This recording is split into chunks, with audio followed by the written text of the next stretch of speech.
wabarakatuh. Selamat datang kembali di channel kami berkarya.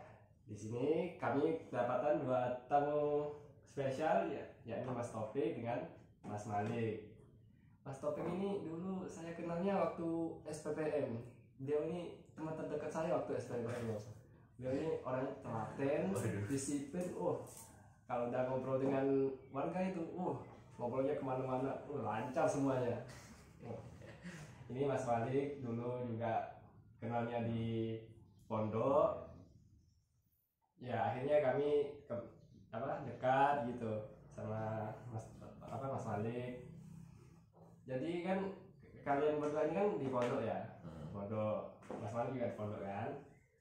Ya sebagai mahasiswa kan enggak capek kan kalau ya pondok ya jadi mahasiswa juga enggak itu ya capek gitu.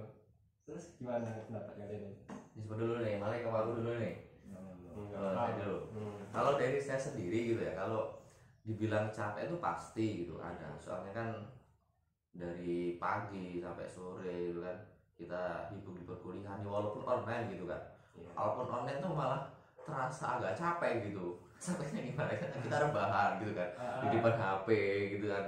Kita mau kemana-mana juga nggak enak gitu, mau kemana mau kita sampingkan misal kita ada kegiatan itu ya kita tetap mendengarkan itu di situ malah capeknya karena apa, otak kita kebagi, satu kebagi untuk mendengarkan, yang kedua untuk kegiatan kita, itu yang menyebabkan kita terasa capek gitu.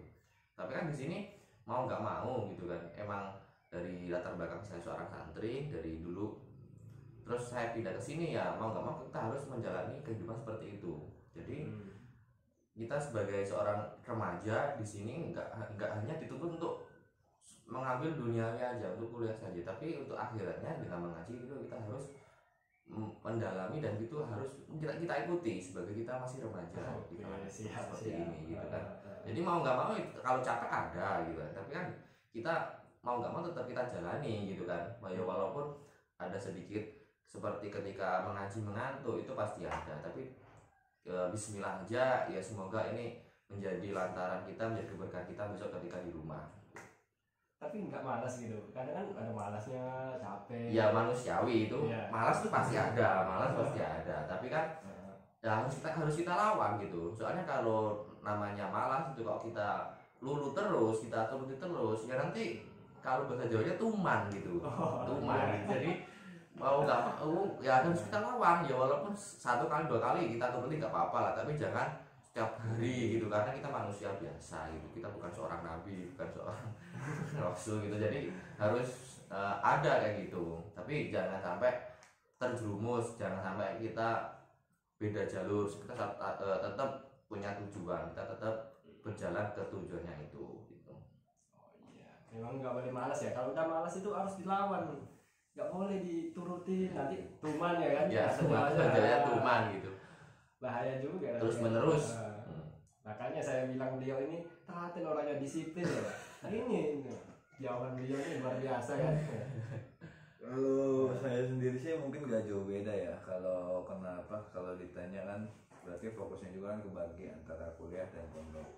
Tapi kan ya karena di Jombang sendiri kan terkenalnya kota santri, mau nggak mau ya kan, di samping kita kuliah kita juga harus mondok.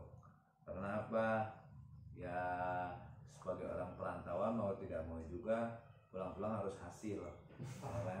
Iya dong, ya harus hasil, ilmu dunia yang dapat, ilmu akhiratnya juga dapat.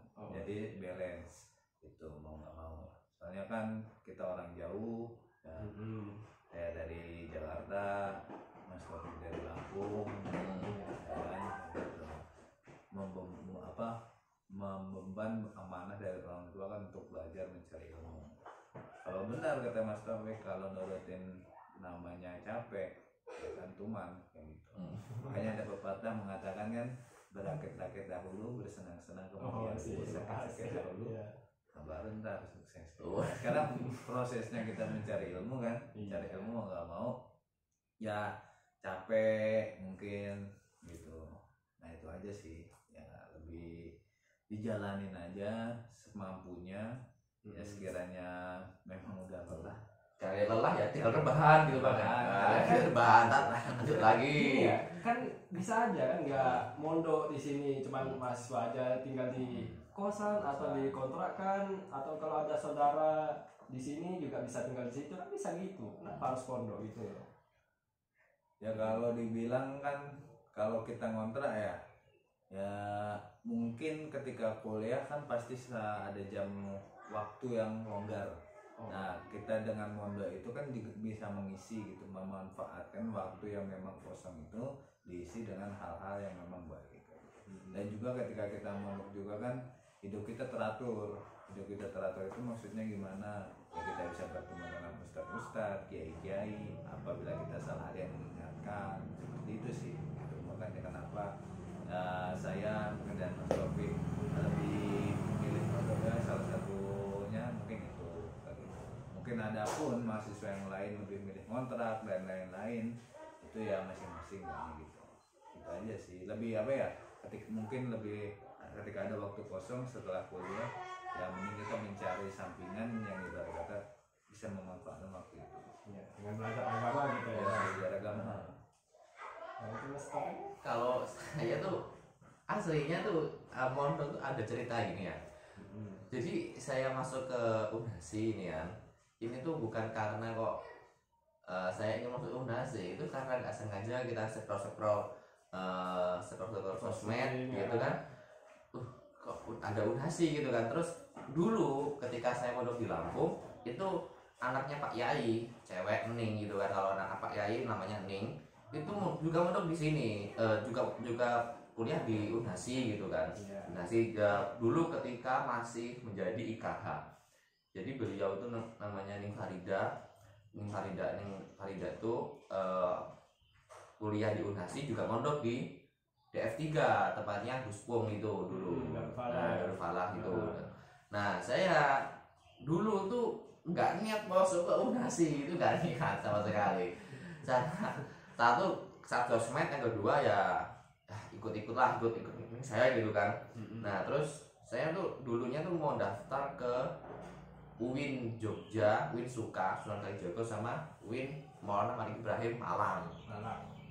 Terus ketika di situ udah daftar, saya ada dua kemungkinan di sini. Yang hari pembayaran Unhasi terakhir hari Selasa, terus pembayaran daftar online itu dua kampus itu hari Kamis. Nah, saya bimbang ini, kalau saya nggak bayar di Unhasi, iya kalau di Malang itu keterima.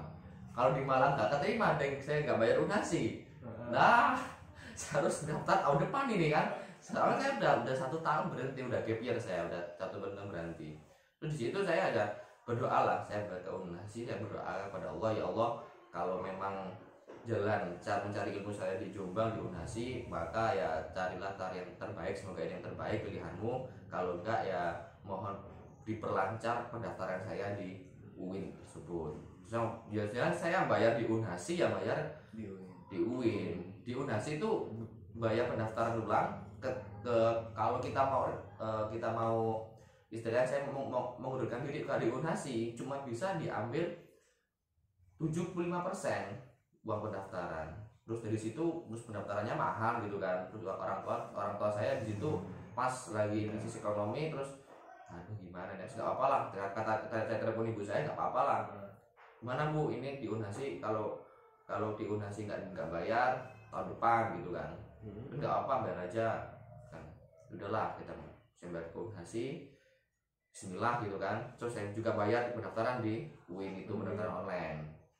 Ketika pengumuman hari Sabtu pengumuman kan, di Unhasi udah positif keterima, cuma daftar ulang kan. Makanya itu saya kalau ini di UIN saya keterima, saya ambil di UIN. Terus hari Sabtu pengumuman, ternyata di sana Allah berkata lain, tapi saya emang di Unhasi gitu kan. Jadi ya udahlah, nggak apa-apa di Unhasi gitu. Terus di situ saya 1 tahun berjalan kan masih online gitu kan. 1 tahun berjalan online, saya sowan ke Abah, ke Yai gitu, saya mau kuliah di Jawa di Unhasi gitu. Terus saya berpesan, setiap santri yang di situ tidak diperbolehkan boyong, tapi kalau pindah pondok itu diperbolehkan. Boyong tuh cuma 2, Satu, karena faktor ekonomi mengharuskan kita untuk pulang ke rumah. Yang kedua, kita mau ijazah, mau ijabah, kita mau nikah. Itu baru diperbolehkan sama Nyai Boyong. Tapi kalau di rumah kok mau meneruskan sekolah itu masih berat ya. Jadi apa itu masih diberatkan ketika ada santri kok cuma boyong di rumah tuh cuma ya kasar bilang tuh cuma sekolah aja gitu kan, nggak ada pondok ya, itu nggak sama Yai gitu ya, nggak diperbolehkan. Nah, berhubung saya atur ke Yai itu di meneruskan mondok di Jombang beserta kuliah, ya Yai mengizinkan gitu. Jadi alumni dari Pondok Lampung ini ketika di Jawa kok kita sowan ke Abah, kita mau pamit mau meneruskan mondok diperbolehkan, asalkan di sana diteruskan ngajinya. Kalau toh di Lampung itu udah selesai, kita meneruskan lagi, asalkan tetap ngaji.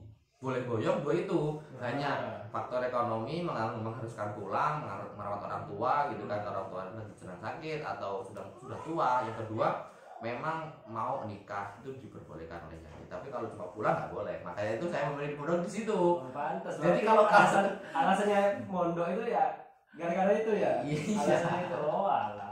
Ya, jadi satu itu artinya diharuskan. Yang kedua ya memang saya sendiri merasa masih kurang gitu kan dari ilmu agama gitu. Jadi ingin lebih mendalami di Jawa itu kayak gimana sih gitu. Katanya orang-orang Sumatera itu katanya di Jawa itu lebih jos ilmu agamanya, lebih ampuh lah kalau dari Jawa itu kan.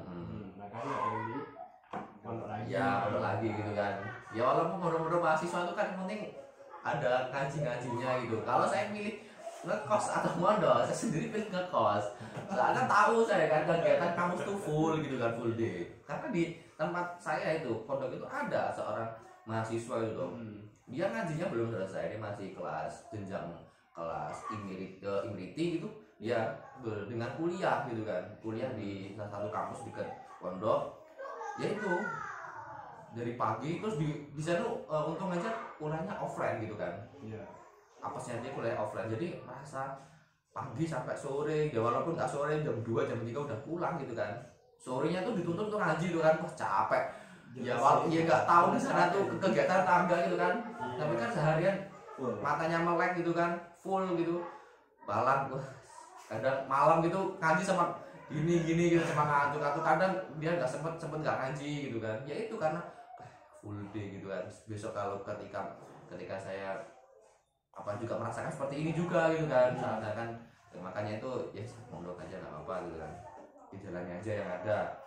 Makanya itu kan wah mantap sekali. Kalau saya suruh milih ke kos apa pondok, saya milih ke kos gitu kan. Soalnya di pondok itu ya dituntut ngaji juga gitu kan, dituntut ngaji. Terus kita di sini ya kuliah juga dituntut gitu kan, pakai uang orang tua. Makanya ya itu salah satunya kita diharuskan saya mondok karena tuntutan Yai. Yang kedua memang saya ngerasa kurang gitu dari agama, jadi ya mau mendalami itu. Tapi selama di pondok itu kalau untuk ngaji itu wajib nggak? Ya wajib. Namanya ngaji itu wajib. Ya, tapi kan kadang ya kalau ada kegiatan kampus ya izin nggak masuk gitu. Tapi kalau selama saya di pondok gitu kan ya saya sebutin walaupun saya ngantuk tetap berangkat gitu kan, walaupun sana nggak tahu tidur tetap enggak gitu. Penting berangkat gitu kan. Ya emang rata-ratanya kalau di pondok Jawa itu ya kalau udah kuliah terus masuk pondok ya harus tetap ikut pondok gitu loh, tetap ikut ngaji wajib berarti. Ya soal biaya tadi itu kan dari masnya dari Lampung ke Jombang ini dengan Mas Malik yang dari Jakarta ke Jombang. Terus itu biayanya dari orang tua atau ada kerja sendiri kemarin gitu gimana?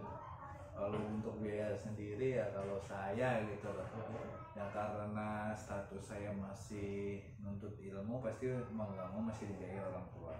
Ya dulu sempet sih pengen yang namanya kerja ya kan, namanya kita yang udah makin besar gitu, jenggotan ya besar dan harus makin tua ya kan, mau tidak mau kan punya rasa ibarat kata udah tidak mau menyusahkan orang tua.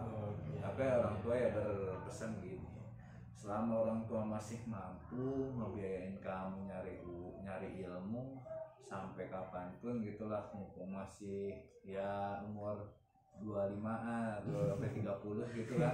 Masa-masa itu kan bilang ada masih masa-masanya mencari ilmu gitu. Orang tua ya dawuhnya ya gitu, masalah ntar kamu mencari uang ntar ada waktunya, sekarang mencari ilmu aja yang baik, yang benar, semampunya gitu, semaksimal mungkin ya gitu aja sih kayak gitu. Soal biaya masih ditanggung orang tua gitu ya. Tapi kalau untuk saya sendiri ya punya ada inisiatif ya, pengen nyari uang lah, pengen gitu, tapi karena udah dipesenin orang tua ya kayak gitu ya kita nggak bisa ngebantah kan. Ikutin lah, kalau udah orang tua itu ya harus diikutin.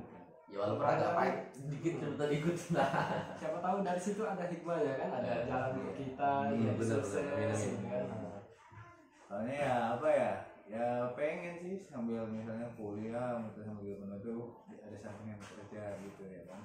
Tapi mungkin nggak bisa ya, nggak bisa itu karena apa ya, takutnya nggak ganggu gitu kan, ganggu lah konsisten atau gimana kan gitu. udah Karena kan namanya kita lah pengen semuanya diambil kan mungkin nggak bisa ya, ya kan, malah kalau kayak gitu nggak jadi semuanya gitu kan. tepat dulu pengen itu ya ya kan, pengen ini, pengen mondok, pengen kuliah juga, pengen bisnis juga, iya ya mungkin ada orang yang kayak gitu, tapi mungkin beberapa gitu, nggak banyak kayak gitu. Tapi ya mending kalau gitu ya kita nyari aman aja lah gitu. Gitu ya, yang penting duit orang tua kita maksimalkan sebisa mungkin, kita gunakan yang membuat manfaat ya gitu. Sama orang tua masih mampu juga ya, mungkin namanya orang tua ya mesti dikasih orang tua dia. Ya kalau untuk Mas Topi sama kayak gini. Ya enggak ada usaha sendiri sih ya gitu kan. Tapi ini orang yang berbeda ya, dia Mas Arik aja orang berbeda. Kalau saya emang benar dari orang tua gitu kan, dari orang tua. Di sisi lain ya memang saya banyak orang tua memang berpesan seperti itu kan. Kalau di dalam kitab itu, kalau selagi kita masih belajar itu tanggungan hidup itu masih tanggungan orang tua. Tapi di situ ada footnote-nya, tanggungan belajar itu memang di situ tidak ada waktu untuk kita cukur gitu kan. Tidak ada waktu untuk kita cukur di situ. Itu tanggungan masih ada di orang tua gitu. Ya, berhubung kita mahasiswa gitu kan, mondok juga. Ya kita mau cari, ya kalau kita ikut dahulu ulama tadi, perkataan ulama, ya kita sudah lost, sudah dibebaskan dari tanggungan orang tua, karena kita banyak waktu kosongnya daripada waktu belajarnya gitu kan. Nah di situ, kata-kata ulama di situ tuh yang tanggungan orang tua belajar dalam arti itu waktu cukur aja tidak ada untuk waktu potong rambut, itu tanggungan orang tua gitu kan. Saking padatnya jam belajar gitu tuh, makanya itu tidak ada waktu untuk bekerja gitu kan. Nah berhubung kami di sini mahasiswa banyak jam kosongnya gitu kan. Beda dengan tapi di sini kan kita mau nggak mau gitu kan ya, mungkin pak usaha apa kan, namanya usaha itu nggak mungkin cuma sehari 2 hari 1 jam 2 jam gitu kan, pasti memakan waktu. Dengan di sini kan siang pagi harinya, siang harinya kita untuk kuliah walaupun nggak setiap hari gitu kan, terus malamnya kita duduk di pesantren ngaji gitu. Jadi itu kita masih tanggungan orang tua. Nah di sisi lain saya ya sedikit-sedikit lah dari kemampuan saya dulu ketika sekolah di jenjang SMK gitu kan, kita ya sedikit-sedikit pengetahuan gitu. Saya buka joki tugas gitu kan, joki tugas teman-teman itu ya gunanya membantu lah. Mungkin teman-teman di sisi lain kayak yang nggak di pesantren gitu ya, pagi kuliah malam kerja gitu kan, malam mungkin di situ kan sibuk gitu kan, udah malam joki, gitu kan ya, mungkin ada dadak gitu kan, yang mendadak, yang urgent banget, misal habis dari mana gitu kan, malam habis kerja terus paginya tahu presentasi gitu kan. Nah di situ saya buka jasa joki gitu kan, joki tugas gitu kan. Ya penghasil ya walaupun dikit-dikit itu ya lumayan lah buat beli kota gitu kan, buat beli kota HP, buat beli bensin, mondar mandir gitu kan. Di situ ya di sisi saya itu saya buka joki tugas. Teman-teman yang mungkin online ini kan ya mungkin banyak yang bekerja online gitu kan, apalagi sekarang masih online. Jadi ya teman-teman itu yang nggak terlalu mendengarkan ya saya bantu gini loh, udah saya kerjain aja gitu kan. Kamu dengan promosi gitu. Promosi ya. Dan juga menyambungnya tadi Mas Topi ya, mungkin saya juga dulu pernah apa ya bukan kerja lah gitu. Kerjanya tapi saya lebih main kripto gitu. Ya tapi kan namanya main kripto kan itu sangat bahaya kan. Iya, jelas. Kalau nggak paham ilmunya ya tentang kripto itu ya saya inisiatif kan, namanya udah ya tadi kembali tadi udah besar ya kan. Malu lah, mau deh. Harus berkembang nih. Hanya saya main kripto ya kan. Saya tuh dulu ingat banget waktu saya dulu ngajar itu diajak sama mudirnya kan, guru tuh difasilitasin kan ketika itu. Yo, siapa yang berinvestasi kan ngomong gitu. Nah, akhirnya lah karena saya udah percaya gitu kan, ya namanya pimpinannya sendiri gitu kan yang ngomong. Akhirnya guru difasilitasin yang ikut, saya pun ikut. Saya itu modal ya 5 juta lah modal dari guru. Pakai uang tabungan saya sendiri kan. 5 juta sendiri ya kan. Nah itu ya akhirnya ya ujung-ujung ya mungkin ya bukan memang jalan awal beda gitu kan, akhirnya ya nggak hasil. Rugi berapa itu kira-kira? Jadi 5 juta. 5 juta itu hilang semua. Nah kita dibilang hilang semuanya enggak sih ya gimana ya? Saya belum ngomong gitu kan, saya kan itu ngomongnya emang pimpinan gitu, karena guru-guru kebetulan di situ apa difasilitasin. Nah saya lihat di TV tuh akhirnya si yang punya kripto itu dia memimpin perusahaannya itu ditangkap ke polisi. Waduh. Akhirnya uangnya saya ya mungkin ya hilangin aja lah. Kita juga kan juga sama-sama bukan ketipu sih sebenarnya ya. Nah kalau main kripto seperti itu kan mungkin ada unsur politiknya juga kan. Benar-benar. Nah itulah salah satu yang pernah saya coba gitulah ya kan. Ya mungkin orang tua dibilang ya udah nggak usah bisnis dulu, tapi ya kita kan mungkin bandel-bandel sedikit lah karena nggak mau ngerepot orang yang mungkin karena ada. Tapi mainnya udah terlalu jauh ya. Biasanya kalau mahasiswa aja ya dagang atau apa sabun baju itu jasa gitu ya karena kenapa ya karena ya dibilang main kripto kan menggiurkan investasi 5 juta bisa jadi 20 juta gitu kan. Siapa yang nggak mau ya. Ya itu yang saya pernah lakukan kayak gitu. Nah tapi kalau sekarang ya saya coba pengen memulai lagi tuh bisnis ya kayak jual tasbih gitu. Akhirnya kembali lagi yang ke normal lagi. Ya tapi kan nggak apa itu kerja kayak gitu kan mungkin nggak kerja tetap lah ya buruh lah sampingan lah gitu kan, bukan kayak buruh gitu ya kan. Nah gitu ya paling buat nutupin bensin aja sih kalau gitu. Nah gitu. Dana kenakalan ada ya. Dana kenakalan. Kalau dapat rezeki banyak ya mungkin makan-makan bareng sama teman-teman gitu. Mungkin dengan makan-makan itu rezeki kita banyak gitu. Itu aja sih. Ya kalau kita sedekah itu kata Nabi itu akan bertambah 3 kali gitu. 3 kali lipat dapatnya. Ya masalahnya udah banyak cerita kayak gitu, udah oke sendiri kan.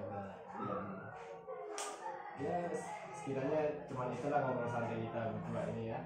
Bertiga. Ya, terima kasih dengan Mas Topi sudah datang, dengan Mas Ali juga sebagai tamu kami. Untuk para penonton juga terima kasih sudah menonton video kami ini, dan jangan lupa untuk menonton video-video teman-teman kami yang lainnya yang podcast. Ya sekian dari kami. Wassalamualaikum warahmatullahi wabarakatuh. Waalaikumsalam.